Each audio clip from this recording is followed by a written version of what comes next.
Alors ce que tu dois comprendre, mon frère, ma soeur, c'est que la Bible dit en Matthieu le chapitre 6, le verset 7 à 8, nous allons prendre la parole du Seigneur. La Bible dit, en priant ne multipliez pas de vaines paroles, comme les païens qui s'imaginent qu'à force de paroles, ils seront exaucés.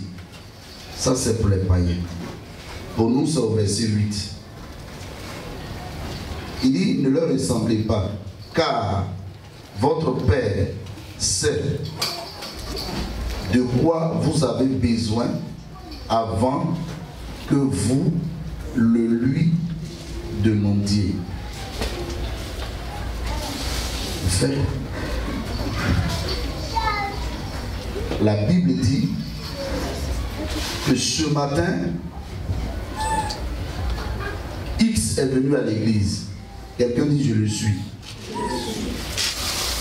Et nous savons que toute personne qui vit à des besoins, la Bible dit ces besoins-là qui sont présentés à Dieu sous forme de prière. Il est dit quoi par rapport à ses besoins? Que dit Dieu par rapport à ses besoins, par rapport à ses prières? Donc, la Bible dit, avant qu'il ouvre la bouche pour exprimer son besoin, Dieu sait de quoi il a besoin. Je ne sais pas si tu as déjà prié ce matin, hein? Mais avant que tu ne fasses toute prière que tu as faite ce matin, la Bible dit, avant même que tu n'aies pensé à faire cette prière, Dieu sait de quoi tu as besoin. Tu vois qu'il y a beaucoup de spéculations pour rien souvent. Hein? Il dit avant que vous ne demandez quoi que ce soit à Dieu, c'est-à-dire avant que vous ne fassiez une quelconque prière, votre Père sait de quoi vous avez besoin. Donc l'inquiétude, c'est du côté de ceux qui sont païens, qui ne connaissent donc pas Dieu, qui multiplient de vaines paroles et qui pensent qu'à force de les multiplier, ils seront exaucés. Nous, ce n'est pas le cas, parce que nous avons notre Père qui est Jésus-Christ, qui est Dieu. La Bible dit de ne point multiplier ces paroles comme les païens, mais bien au contraire, avant que nous n'ayons à cœur de effectuer vers Dieu une quelconque prière, lui, il sait de quoi nous avons besoin. Alors dis à quelqu'un à côté de toi, pourquoi suis-je inquiet?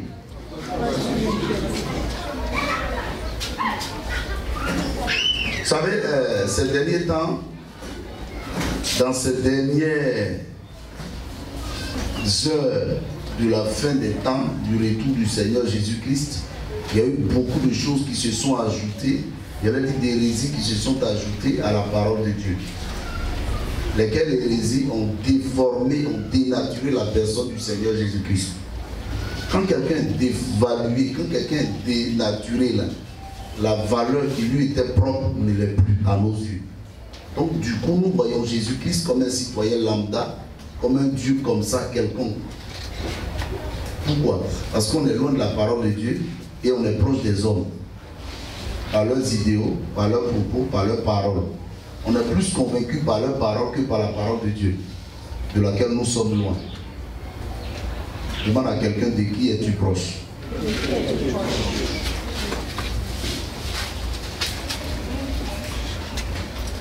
On va aller en Philippiens, le chapitre 2, le verset 19 à 20, que nous dit la Bible, parlant d'intérêt ce matin.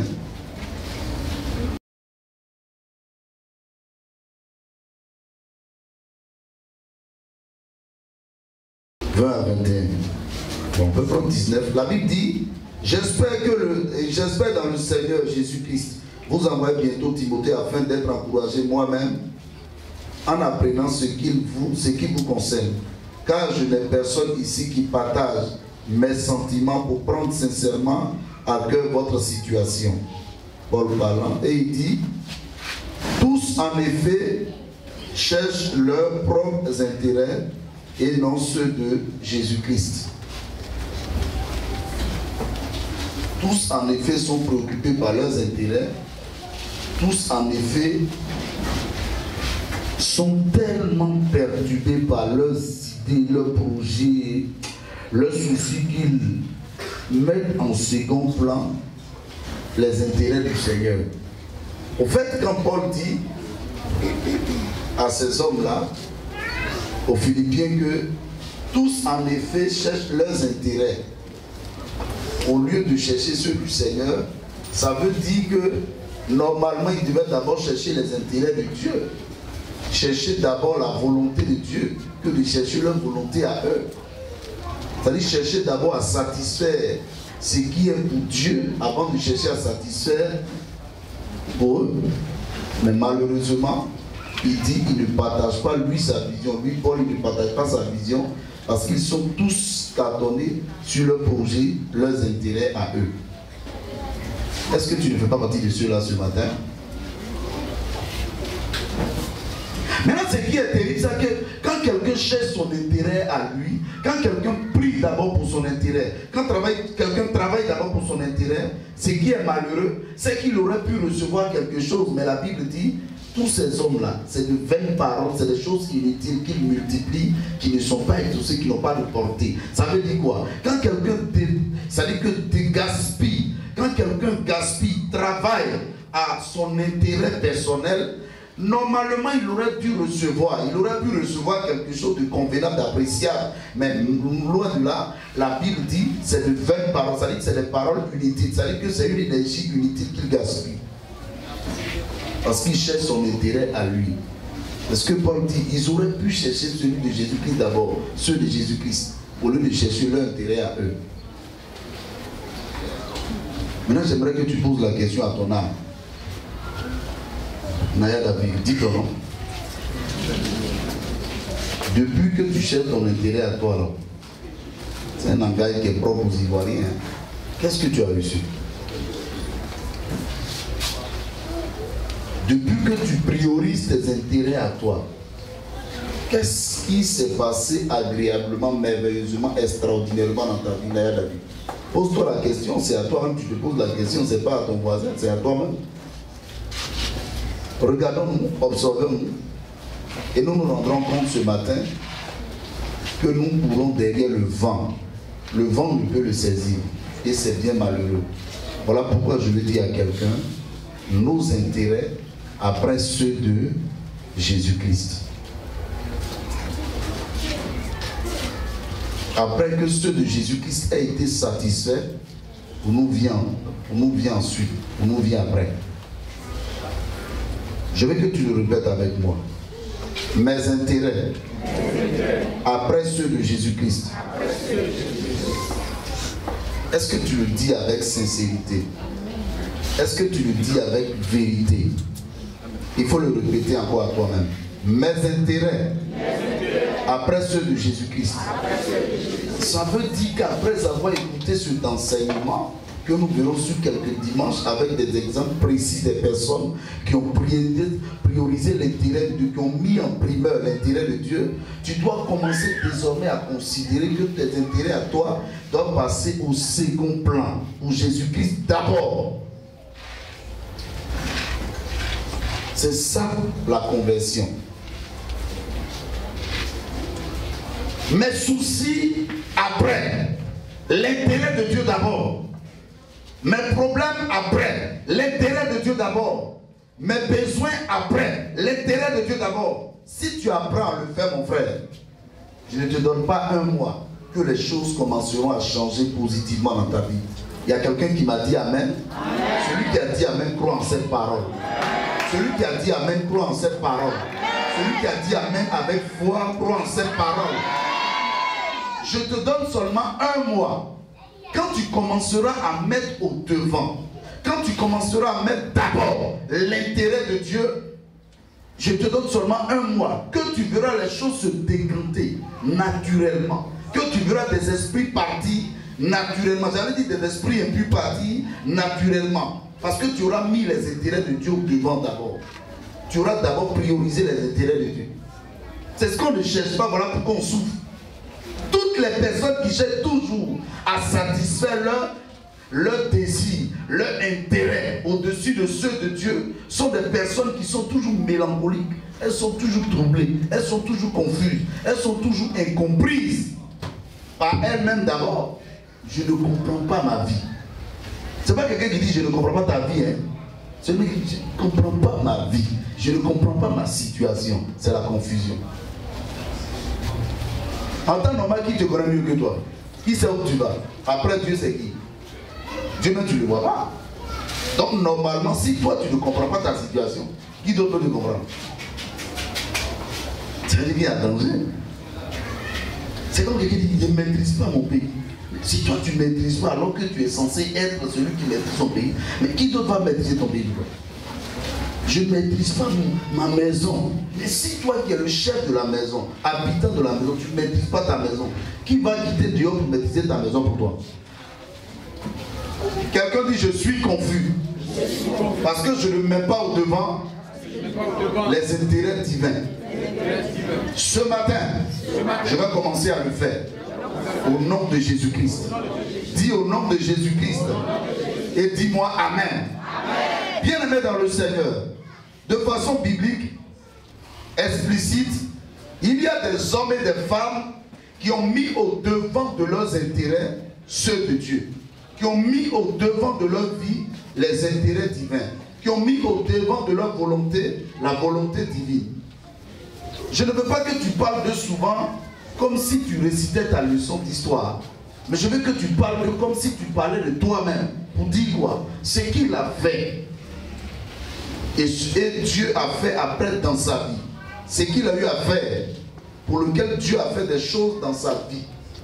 Si je le fais, je crois que les mêmes choses qui lui sont arrivées m'arriveront. Ce n'est pas de réciter, mais c'est d'appliquer. Parce que celui qui écoute la parole ne la met pas en application, ne la met pas en pratique, n'est pas un chrétien. Parce que celui qui craint le Seigneur, celui qui aime Dieu, il dit celui qui m'aime garde mes commandements, donc ma parole. Quelqu'un dit j'apprendrai à garder la parole du Seigneur. Un homme dit j'apprendrai à garder la parole du Seigneur. Alléluia. On va aller dans le livre de 2 Rois, le chapitre 4, le verset 13. Au verset 13, la Bible dit, Élisée dit à Géasi, dis-lui, voici tu nous as montré tout cet empressement. Que peut-on faire pour toi? Faut-il parler pour toi au roi ou au chef de l'armée? Elle répondit, j'habite au milieu de mon peuple. Que répondit-elle? J'habite au milieu de qui? Elle a dit quoi? J'habite au milieu de qui? Je me sens à l'aise là où je suis. Je me suis accommodé à l'atmosphère, à la situation, j'allais dire divine dans laquelle je suis. Mais qu'est-ce qu'elle fait avant? Il s'agit de la femme sunamite. La femme sunamite, pour que Élisée vienne lui dire, tu as monté tout cet empressement à notre égard, que veux-tu que nous fassions pour toi? Cela veut dire que exactement, c'est une femme de distinction qui a posé des actes qui ne pouvaient pas rester sans réaction devant Dieu, sans intervention devant Dieu. La Bible dit cette femme-là, elle a fait les choses avec empressement, avec amour, sans arrière-pensée. Quand lorsque son serviteur Élisée, de passage à Sunem, va passer chez elle, et elle-même, la femme sunamite, va dire à son mari, je sais que cet homme qui vient chaque jour chez nous est un saint homme de Dieu. Alors sans qu'il ne nous demande quelque chose, on va lui faire une chambre haute. C'est-à-dire on va lui faire une chambre de prière. Il n'a pas demandé chambre de prière, mais on va lui faire une chambre de prière. Parce que c'est un saint homme de Dieu. Or notre Dieu que nous adorons est un Dieu saint. Donc c'est son serviteur. Donc c'est son représentant. Donc c'est son ambassadeur. Donc sans même qu'on le demande quoi que ce soit de la vie de cet homme de Dieu, on sait de quoi il a besoin. Un homme doit dormir, un homme doit se reposer quand il va en voyage. Et il se trouve que cet homme est de façon régulière de passage ici chez nous. Que devons-nous faire pour lui? chambre haute. Vous savez, il y a des gens qui prennent des résolutions dans la vie qui ne le font pas avec empressement. Tu sais, toutes les fois que tu as voulu prendre des décisions pour toi, des résolutions pour toi, tu les as faites avec empressement, avec rapidité, avec accélération, avec promptitude. Mais pour Dieu, là, tu penses à ça depuis 5 ans, tu ne l'as pas encore fait. Pour Dieu, tu penses à ça depuis 2 ans, tu ne l'as pas encore fait. Pour Dieu, tu penses à ça depuis 1 an, tu ne l'as pas encore fait. Tu penses à ça depuis 6 mois, tu ne l'as pas encore fait. Tu penses à ça depuis 2 mois, tu ne l'as pas encore fait. Tu penses à ça depuis 1 semaine, tu ne l'as pas encore fait. Alors que tu as la capacité de le faire. Dans l'intérêt de Dieu d'abord, on voit l'intérêt de Dieu en notre intérêt. Comme on aurait voulu que notre intérêt soit réalisé aussi difficilement, durement? Non, je ne crois pas. On aurait voulu que nos intérêts à nous soient réalisés promptement. Quelqu'un dit avec promptitude, avec accélération. On aurait voulu que nos dossiers devant Dieu évoluent, s'accélèrent de façon rapide, de façon prompte. Mais pour Dieu, là, nous le faisons souvent avec un manque notoire d'intérêt, un manque notoire de vivacité. On le fait avec nonchalance, c'est ce que j'allais dire.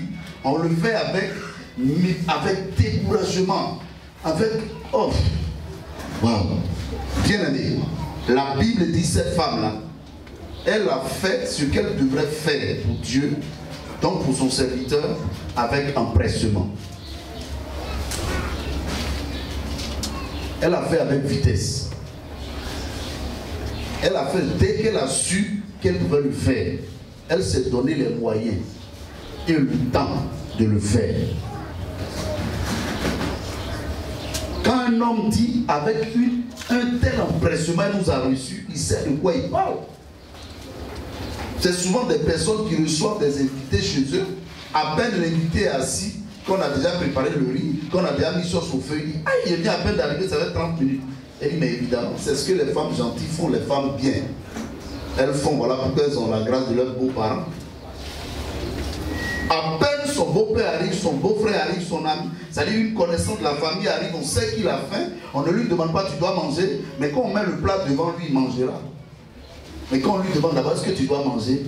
Non, donc, j'étais un peu en jeûne là. C'est gênant, tu demandes ça devant les gens.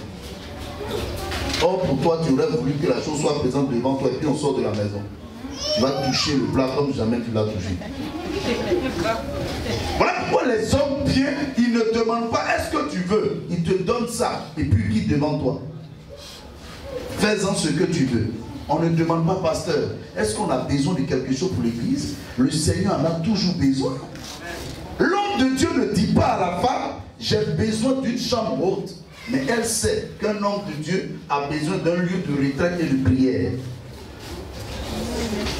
Mais dans la réalisation, ça peut prendre du temps. Comme nos projets qui prennent souvent beaucoup de temps dans nos nations. Vous savez, la dernière fois qu'il y a eu une inondation à la Riviera, il y a un homme qui parlait, il était le président des Riverains de, je ne sais pas quelle cité là, à la Riviera. Et puis il a dit, mais il y a une société qui a lancé les travaux depuis 2 ans. C'est-à-dire la chose s'est faite, la première inondation s'est faite en juin, je crois, 2018. Et la deuxième, aujourd'hui, qui se fait, c'est fait en juin 2020. Pourquoi tout ce temps pour faire des travaux? Donc peut-être qu'ils gagnent dedans. Quand ça prend du temps. Et quand les dépenses augmentent, on augmente le débit aussi. Dis à ton âme, ce qui est pour Dieu là. Plus ça tarde, ça rétrécit ta bénédiction. Ça rallonge le temps de la visitation. Vous voyez, quand quelqu'un dit, elle a montré en fait de l'empressement. Je ne sais pas combien de temps a pris la construction de la maison, mais si ça a pris 2 jours, 3 jours, 4 jours, 1 semaine, c'est après ça qu'elle dit, voici la maison. Et l'homme de Dieu qui dit, elle nous a montré de l'empressement. Donc on réagit automatiquement. Tu sais pourquoi certaines choses sont en retard dans ta vie? C'est parce que tu prends pour Dieu là. Pour toi tu prends avec vitesse et accélération. Hein. Mais pour Dieu là, on va faire ça après. On va faire ça après. On va faire ça après. On va faire ça après. On va faire ça après. Regarde combien de temps tu as les décisions importantes dans ta vie que tu devais prendre pour le Seigneur et que tu n'as pas encore pris. Ça fait combien de temps? Tu dis tu as encore le temps, mais le temps passe. Hein. Jésus revient bientôt. La femme manque de l'empressement pour construire une maison. Elle manque de l'empressement pour bâtir une maison qui n'était pas sa maison. Elle dit construisons pour l'homme de Dieu. Donc construisons pour Dieu. Pour que Dieu habite dans notre maison, construisons pour Dieu. Et elle le fait avec un tel empressement que l'homme de Dieu est tout. Il a étonné, surpris de constater que lui, qui est arrivé quelques jours dans la maison de la femme, on lui dit voici ta maison. Quelqu'un dit waouh. C'est ma maison, bon, c'est la maison des étrangers. Non, non, papa, c'est la maison de Dieu. On veut que Dieu soit invoqué dans notre maison. Vous voyez, il y en a des cousins là, qui quand ils construisent une maison, je suis sûr que toi sur ton terrain, tu n'as jamais pensé à ouvrir un magasin, un endroit pour qu'il y ait l'annexe de l'église là-bas. Jamais. Voilà pourquoi aussi c'est difficile. Pour que tu aies 3e, 4e, 5e, même un terrain. Là, tu ne penses même pas à faire. Ah, je vais laisser une place pour le Seigneur. Pasteur, je vais laisser au moins 150 mètres carrés, on peut ouvrir une annexe là-bas. Mais nos cousins, quand ils construisent sa maison, il y a toujours une place pour son lieu de prière. Il donne à l'endroit où il va prier son Dieu. Vous savez de qui je parle? Voilà pourquoi tu vas voir, il y a un immeuble qui est là, il y a un magasin où il y a un endroit de prière. Il y a une maison qui est là, il y a un endroit où il y a un endroit de prière. Mais nous, on ne le fait pas. On adore le vrai Dieu, n'est-ce pas? Notre Dieu est puissant. Et je vous assure qu'il y a des frères qui le font. Il arrive comme ça et puis il dit attends, il faut qu'il y ait l'église dans mon village. Il finit de construire. Ah, pas ça. Voilà une église que j'ai construite dans mon village là-bas. Je ne sais pas si un frère peut aller là-bas. J'enlève les mains. Il y a des frères qui le font. Il y a un frère qui l'a fait. Une grande église. Écoutez-moi bien. La femme sait que l'homme de Dieu qui arrive chez elle, c'est lui qui dit elle a monté de l'empressement pour eux. Hein? Elle a monté de l'empressement pour nous. Pour l'œuvre de Dieu, pour nous qui sommes ambassadeurs. Pour la volonté de Dieu, elle a monté de l'empressement. Mes frères, cette femme-là, elle a estimé que l'homme de Dieu, Dieu avait besoin d'un endroit pour siéger, pour être prié. Il ne se prie pas dans le bruit. Mais dans la réalisation de la requête là, elle le fait avec vitesse. Écoute-moi bien. Si tu veux que Dieu se penche sur tes intérêts, sur tes projets, sur ta volonté, sur tes prières, apprends à manifester pour lui de l'intérêt. Et un intérêt vivace, un intérêt prompt. Ne trouve pas de repos tant que pour Dieu n'a pas été réalisé. Ne trouve pas de sommeil tant que pour Dieu n'a pas été réalisé. Regarde tes projets. Quelqu'un dit je vois mes projets. Mais quand tu penses à tes projets, il y a tout pour toi. Il y a tout pour ton premier fils, tout pour ta première fille, tout pour ton deuxième, tout pour le troisième, ton mari et toi bien sûr. Il y a tout pour ton papa, tout pour ta maman, tout pour tes frères, tout pour tes soeurs, côté paternel comme maternel. Est-ce que tu t'es posé la question de savoir quoi pour Dieu? Pour Dieu, où ça? Non, je ne suis pas concerné. Non, moi je ne suis pas une ouvrière. À l'église, je viens simplement, je prie, je n'ai pas d'appel. Qui t'a dit que la femme était appelée? Qui t'a dit que tous ceux qui viennent à l'église sont pasteurs? Mais si tout le monde est pasteur, qui va aller travailler? Si tout le monde est pasteur ce matin, il prête 2 minutes, quelqu'un prête 2 minutes, 2 minutes, tout le monde va prêcher. Il n'y a pas pasteur ici, tout le monde est pasteur. C'est un désordre. Voilà pourquoi il y a un que Dieu appelle. Il y a 2 que Dieu appelle, il y a 3 que Dieu appelle. Regarde tes projets, évalue-les. Quand tu pries même pour une situation pour laquelle tu dis que Dieu décante, jamais tu ne mentionnes dans ta prière, Seigneur, si tu le fais, voilà ce que je vais faire pour toi. Voilà pourquoi c'est bloqué.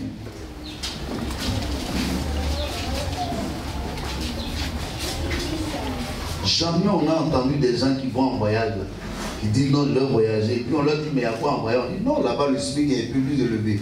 Jamais on a entendu souvent dans leur prière que quand je vais arriver, la première chose que je vais faire, c'est de construire la maison de Dieu. Jamais. Donc je vais aller réaliser mes projets. Mais c'est Dieu qui permet la réalisation des projets, c'est lui qui ouvre les portes. Il y a des gens qui m'entendent ce matin. Amen.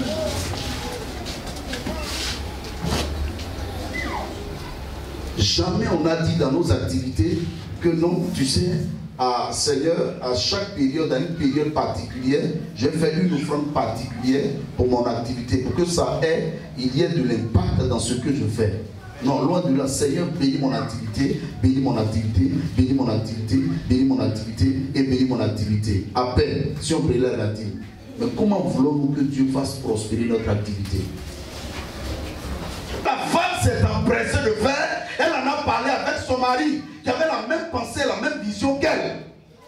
Donc, ce n'est pas des choses souvent aussi qu'on explique à des hommes qui n'ont pas la même pensée, la même vision que nous. Elle, c'est son mari, ils font une seule chair. Normalement, dans le Seigneur, nous avons le Saint-Esprit. Et par le Saint-Esprit, nous avons un seul esprit, une seule pensée. Mais il y a des gens aussi qui viennent à l'église qui n'ont pas le même esprit, c'est-à-dire le Saint-Esprit que nous. On ne leur parle pas de ces projets-là. Tu ne vas nous décourager. Tu vois, il y a quelqu'un à qui tu vas dire non. Voilà vraiment ce que j'ai envie de faire pour le Seigneur. Moi j'ai fait ça, et puis je n'ai rien eu. Bon, pour toi, je ne sais pas comment ça va se faire, mais en tout cas, moi j'ai fait, je n'ai rien eu. Oui, j'ai fait, je n'ai rien eu, je ne te mens pas. Est-ce que toi tu me connais? S'il te plaît, va prendre des renseignements sur lui. Prends des renseignements sur elle. Ce qu'elle a fait bien à rien. C'est des engagements qu'elle a pris, n'a jamais honoré. C'est des engagements qu'il a pris, n'a jamais honoré. C'est des trucs, je vais, c'est un projet.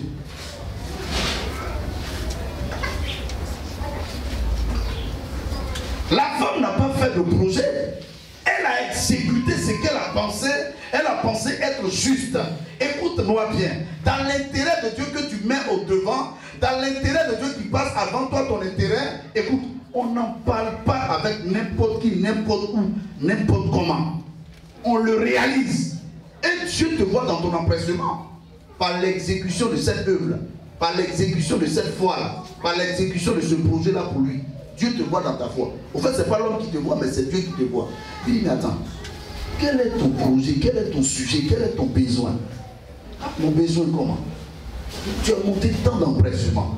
Parce que dans la suite, c'est ce que la femme va dire. Il lui demande, qu'est-ce que tu veux? Qu'est-ce que tu veux? La réponse de la femme est, j'habite au milieu de mon peuple. Mais avant, dans qu'est-ce que tu veux? Il va lui demander, est-ce que tu veux qu'on parle de toi au chef de l'armée? Au chef de l'armée, ça veut dire quelqu'un qui peut défendre ta cause. Vous voyez, les gens aiment des relations, ils aiment les relations dans le monde. Voilà, quand je connais un policier aujourd'hui avec le confinement, il y a des gens qui peuvent sortir d'Abidjan que si ils connaissent les corps habillés. Voilà, corps habillés au devant de nous, on sort. C'est pas comme ça. Toi, tu aurais voulu avoir un chef de l'armée, mon chef de l'armée ici en Côte d'Ivoire. En fait, si on va plus loin, c'est le roi. Hein. Le chef suprême de l'armée en Côte d'Ivoire, c'est Alassane. Chef suprême, vous entendez, chef suprême. C'est-à-dire que le chef de l'armée est la chef d'état-major souvent. Hein. Mais souvent, ils sont démembrés. Le chef suprême, celui qui peut donner ordre à n'importe quel soldat de rang, n'importe quel officier qui va obéir, c'est le président. Donc moi, je peux comprendre que le chef de l'armée et le roi, c'est le roi. Donc il demande à la femme, peut-être que tu veux une sécurité particulière. Peut-être que tu veux une assurance. Parce que si tu as l'adresse et le numéro du chef de l'armée, donc du roi, les choses à ton niveau vont se passer souvent facilement. Tu arrives n'importe où, on va te prendre facilement. Vous voyez, les soldats, quand ils arrivent dans l'administration, on les prend en priorité. Quand ils sont habillés dans leur tenue, bien sûr, ils sont une priorité, qu'ils soient sous-officiers, qu'ils soient un officier. Quand il arrive à la CIE, il ne fait pas. Quelqu'un m'a dit amen. Quand il arrive n'importe où, il ne fait pas. Parce que c'est une autorité. Quelqu'un m'a dit amen. Donc quand tu as relation avec une telle autorité, toutes les portes te sont ouvertes dans le royaume et dans le pays. Donc il demande à la femme, peut-être que ce que tu as fait, l'intérêt, la vision que tu mènes, tu as là, ce que tu vises là, peut-être c'est pour avoir un contact d'un officier supérieur, de sorte que dans ton quartier, les gens qui te provoquent souvent là, tu dis, est-ce que tu me connais? Et puis 2, 3 cargos arrivent et puis on dit, mais il y a quoi ici? Vous avez quel point avec la femme ou le monsieur là? Peut-être que c'est ce que tu veux. Qu'est-ce que la femme a dit? La femme a dit quoi? Qu'est-ce que la femme a dit? Elle dit, je suis au milieu de mon peuple. Ça veut dire que là où je suis là, pour ce que j'ai fait là, je suis parfaitement à l'aise, je n'ai besoin de quoi que ce soit. Mais est-ce pour autant qu'elle n'avait pas de besoin?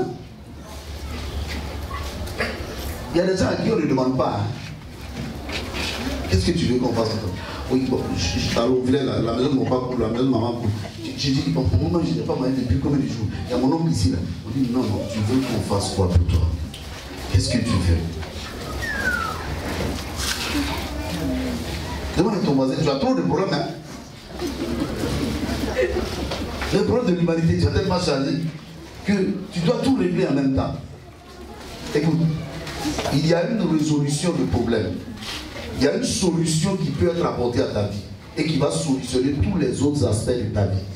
Dis-moi amen. C'est ce que Dieu va faire. Dis-moi amen bien. C'est ce que Dieu va faire. Dis-moi amen très bien. Tu vois, il y a des gens quand on leur pose la question de savoir qu'est-ce que tu veux. C'est comme le monsieur qui a sauvé les femmes de l'inondation. Il a été reçu par le ministre d'État, Ahmed Bakayoko, et dans l'entrevue qu'ils ont eue, il lui a demandé, il est guinéen, il est arrivé en train de savoir 5 mois. Donc il lui a demandé, qu'est-ce que tu veux? Il a été précis.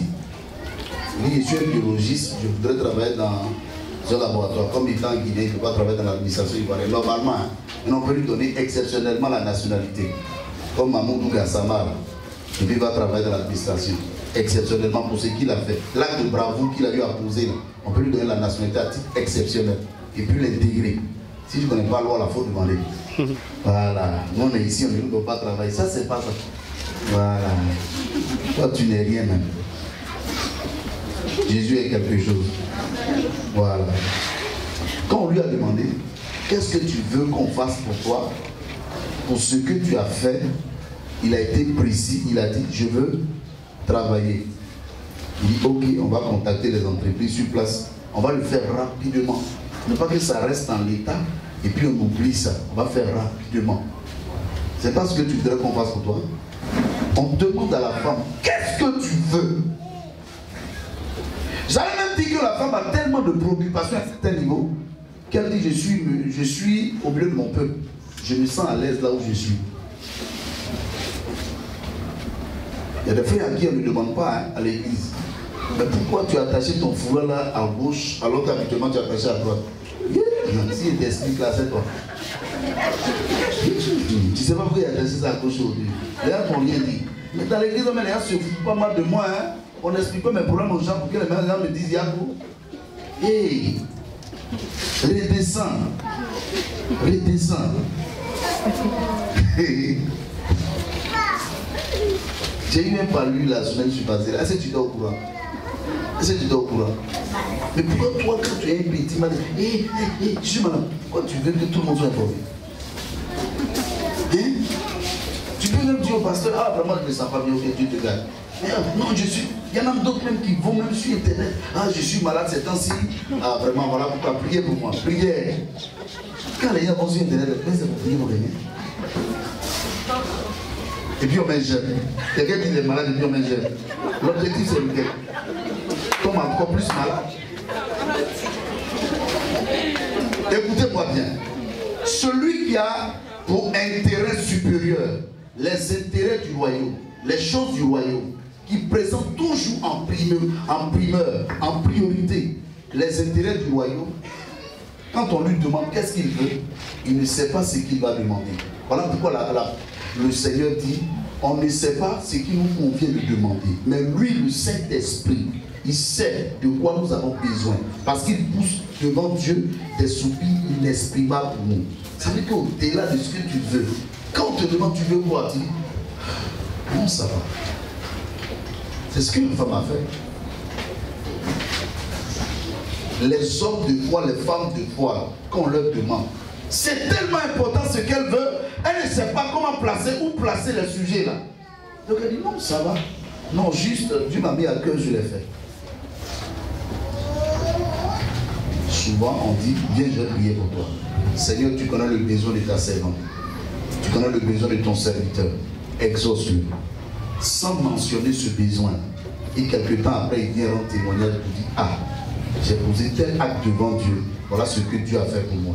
Sans que je n'ai énuméré mon sujet de prière.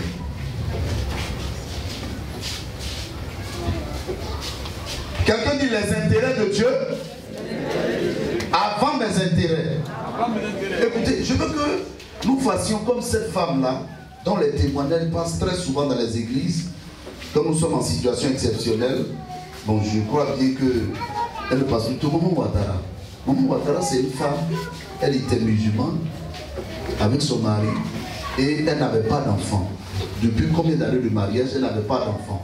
Vous savez, les témoignages que vous écoutez souvent, tout comme l'histoire que nous lisons, que nous étudions ce matin, comme d'autres histoires que nous verrons, il ne faut pas chercher le bling, le buzz, l'acclamation. Il faut chercher l'acte qui est derrière les coulisses que la personne a posées, qui lui a valu d'être récompensé par Dieu. Mais très souvent, c'est la finition là, c'est l'apothéose là qui t'intéresse. Alors pourquoi tu ne vois pas cette apothéose là? Tu vas voir ça comme ça. Il y a une chose que la personne a faite, ça ne te dit rien. Hein? Toi, elle a eu des enfants. Alléluia, j'aurai des enfants. Mais ce qu'elle a fait là, tu n'as pas fait. Tu n'écoutes même pas, tu ne prêtes pas attention. Ça ne te dit rien. Alors, mais tu n'as pas le secret de ce qui lui a valu d'être exaucé là. Toi aussi, tu ne le sauras pas. Seigneur, exauce-moi comme cette femme. Et le Seigneur te regarde. Est-ce que tu sais ce qu'elle a fait? Tu sais ce qu'elle a été?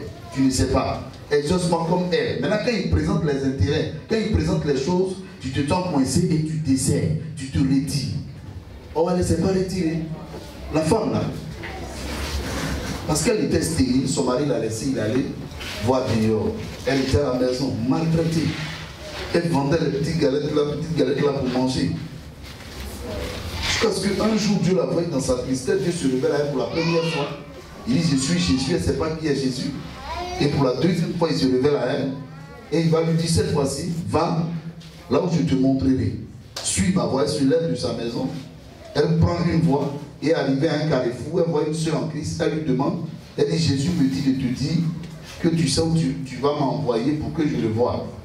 Et la femme a compris, c'est une femme de foi. Elle sait que c'est une personne qui venait de recevoir, qui venait d'entendre la voix de Dieu.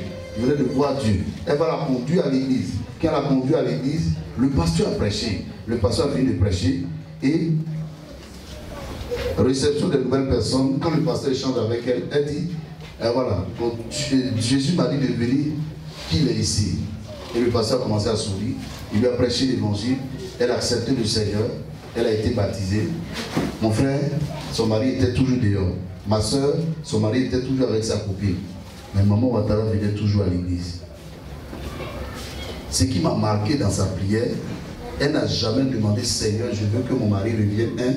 Certainement, elle a demandé parce que c'est normal qu'une femme ait son mari à côté d'elle. Mais elle n'a jamais demandé que ce pourquoi mon mari est parti, c'est-à-dire une stérilité, soit réglée. Elle venait à l'église. Elle était contente d'avoir reçu Jésus-Christ. C'était son intérêt. C'était sa récompense. Donc elle allait à l'église, elle servait Dieu comme elle devait le servir. Son mari n'était pas encore revenu, mais certainement elle avait à cœur que son mari revienne à la maison. Mais elle ne fait pas de cela un préalable. Pour dire non, tant que mon mari ne vient pas, pasteur, ça fait 2 jours qu'il vient ici. Et mon mari n'est toujours pas revenu. Normalement, Jésus-Christ devait ramener mon mari. S'il ne revient pas le 3e jour, je vais partir. Elle partira. Elle ne l'a pas fait. Elle est restée jusqu'à ce qu'un soir, son mari tape la porte avec tous ses bagages et qu'il lui disait, est-ce que tu m'as une fois giflé? Elle dit, mais comment je vais te gifler, papa? Il dit, mais l'autre là, elle m'a giflé. Alors pourquoi je suis revenu à la maison? Moi, il fallait que son mari revienne pour qu'elle tombe enceinte. Mais sans son mari, elle ne peut pas tomber enceinte. C'est pas Marie, la mère de Jésus. Donc c'est là que quelques temps après, elle va tomber enceinte. Sans qu'elle n'ait demandé la grossesse, sans qu'elle n'ait demandé un enfant. Elle allait à l'église sans même expliquer au pasteur qu'elle avait besoin d'enfants. Ce qui est notre priorité souvent. Non, je fais ça là en fonction de ça là. Je fais ça là pour avoir ça. Ce que tu veux là, Dieu sait ça. Si tu mets son intérêt devant, Dieu connaît ton besoin. Il sait de quoi tu as besoin. Il sait ce qu'il te faut pour que la vie à ton niveau soit un épanouissement total. Dieu sait de quoi tu as besoin. Il sait quand est-ce qu'il doit te donner ceci ou cela. Le seul problème, c'est que lui, son intérêt n'est pas devant. Et tes intérêts étant devant, tu mets toujours tes intérêts. Aujourd'hui, cette année, tu vas placer tel intérêt. L'année prochaine, tu vas placer tel autre intérêt. L'année suivante, tel autre intérêt. L'année suivante, tel autre intérêt. Toujours, tu changes tes intérêts et tu n'es pas exaucé, tu es malheureux. Tu es chrétien, chrétienne, mais tu sens que la chose n'avance pas dans ta vie. Tu es malheureux, tu es défait, tu es découragé. Pourquoi? Parce que tu ne fais que présenter pour toi. Dès qu'on dit commence à adorer le Seigneur, Seigneur, toi-même tu sais qu'il veut travailler. Seigneur, toi-même tu sais qu'il veut promotion. Seigneur, toi-même tu sais que mes enfants doivent travailler. Seigneur, tu dis, attends, il y a adore-moi un peu. C'est ça l'intérêt de Dieu qui est devant. Dès qu'on te demande, dès qu'on te dit adore le Seigneur, tu es dans la présence de Dieu, même on dit demande pardon à Dieu. Il dit Seigneur, tu sais qu'on travaille, on m'humilie. Seigneur, toi tu sais que c'est un pécheur, mais au travail on m'humilie. Seigneur, je veux ton Saint-Esprit, mais au travail là, je suis menacé. C'est quoi? Il faut apprendre à mettre devant l'intérêt de Dieu. Mettre devant l'intérêt de Dieu, c'est adorer Dieu. C'est une forme d'adoration. Et si vous savez que marcher venir à l'église est une adoration, chanter est une adoration, danser est une adoration, acclamer est une adoration, donner à Dieu est une adoration. Acclamer, ça dit qu'on dit alléluia, puis tu dis amen, c'est une adoration. Mettre l'intérêt de Dieu devant, c'est adorer Dieu. Il y a quelqu'un qui m'a dit amen. La femme avait un problème. Parce que quand vous allez lire la suite, vous allez comprendre que le serviteur lui-même va détecter le problème. Sinon, c'est l'Esprit de Dieu qui va dire au serviteur, la femme ne peut pas te demander quelque chose. Sinon, son besoin, Dieu le sait. Je le sais. Et c'est lui qui va dire à la femme, sans même demander à Dieu. Parce que Dieu était beau, qu'elle soit exaucée, vu l'empressement qu'elle a manifesté pour son œuvre, vu la motivation qu'elle a eue pour son œuvre. Écoute-moi, mon frère, il y a plusieurs personnes dans la vie qui ont posé de tels actes et dont la vie a été décantée. Qu'est-ce qui se passe dans toi, ta vie, pour que les choses soient aussi difficiles?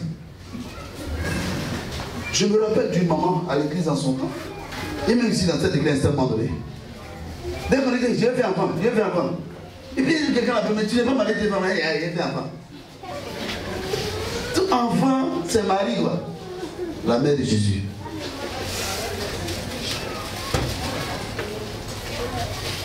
Écoutez-moi bien. Tout ce que Dieu fait dans la vie d'un homme, tout ce que Dieu fait dans la vie d'une femme, c'est pour un but. Voilà pourquoi le but doit d'abord être précédé de l'intérêt supérieur du royaume des cieux. De l'intérêt supérieur du royaume de Dieu. Si le but pour lequel Dieu veut faire une œuvre dans ta vie n'est pas précédé d'abord de son intérêt, il y aura blocage et obstacle. Le travail que tu veux, c'est pour l'intérêt de qui? La voiture que tu désires, c'est pour l'intérêt de qui? Sinon, voilà l'eau, hein, ça détruit plein de voitures. Mais si ta voiture n'était pas mise cette voiture, tu as pris crédit pour payer voiture. Parce que tu as voulu ton intérêt. Ils m'ont trop dit au travail là. Ils vont savoir que moi j'ai voiture aussi. Et tu es bloqué quelque part là-bas, la voiture est emportée. Bon, toi tu es sauvé, mais la voiture est emportée dans le gros caniveau. Assurant dit on ne gère pas ça. Qu'est-ce qui va se passer? Écoute, des frères en Christ seront entêtés parce que tout simplement ils n'ont pas mis d'abord devant l'intérêt de Dieu. Dieu ne nous exauce pas pour une vengeance. Je suis au milieu de mon peuple. Ça veut dire que ce que j'ai, ce que Dieu me permet d'avoir là, c'est une bénédiction pour moi, c'est une grâce pour moi, et ça me suffit. S'il plaît à Dieu de me donner autre chose, que gloire lui soit rendue, c'est ça l'intérêt de Dieu, qui est mis au devant de toutes choses. Sinon Dieu sait que tu as besoin de certaines choses de la vie pour vivre heureux, heureuse. Il le sait. Mais cependant, il te demande qu'est-ce que tu veux que je fasse pour toi? Qu'est-ce que tu veux que nous fassions pour toi? À partir d'aujourd'hui, dans l'intérêt que tu auras à mettre au devant de toutes choses pour Dieu, tu dois dire à Dieu, tu le sais. Que quelqu'un répète avec moi, tu le sais. Donc tu le sais quoi? Seigneur, tu le sais. Si je peux ouvrir ma bouche pour parler ici, à chaque fois que j'ouvre ma bouche, c'est les larmes seulement qui coulent. Tu le sais.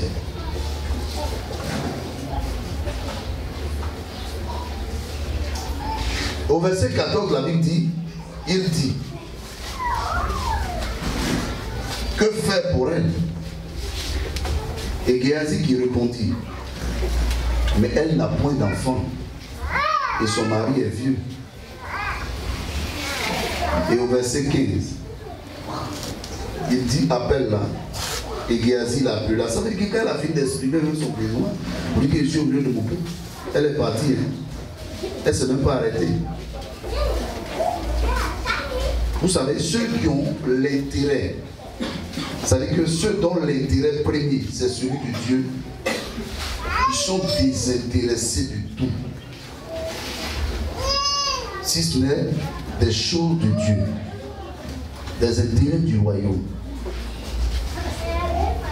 La femme, c'est une vérité. Hein? Elle finit de parler avec l'homme de Dieu, elle ne s'arrête même pas. Je veux dire à quelqu'un ce matin, si tu sais que ce qui est dans ton cœur est trop là, il ne faut pas expliquer à quelqu'un. Explique à Dieu. Explique à Dieu en l'adorant. Explique à Dieu en lui donnant ce que tu dois lui donner dans ta vie. Amen. Dans ton temps, dans ton programme, dans ton travail, dans ton argent, dans ta maison. Pour lui exprimer cela. Parce que ce que tu veux est trop. Et quand ce que tu veux est trop, tu ne parles pas trop. Tu te tais et Dieu agit. Je dis Seigneur Jésus, à l'instar de cette femme sunamite, je veux mettre au devant ton intérêt. Elle a pratiqué ton intérêt. Elle a fait ton intérêt avec empressement. Seigneur Jésus, mon problème, c'est que les choses de Dieu, je ne les fais pas avec empressement. Ce qui me concerne moi, ce qui me concerne moi, ce qui me concerne moi, dis ton nom. Je le fais avec empressement. Mais en ce qui concerne ce qui est divin, je le fais avec nonchalance.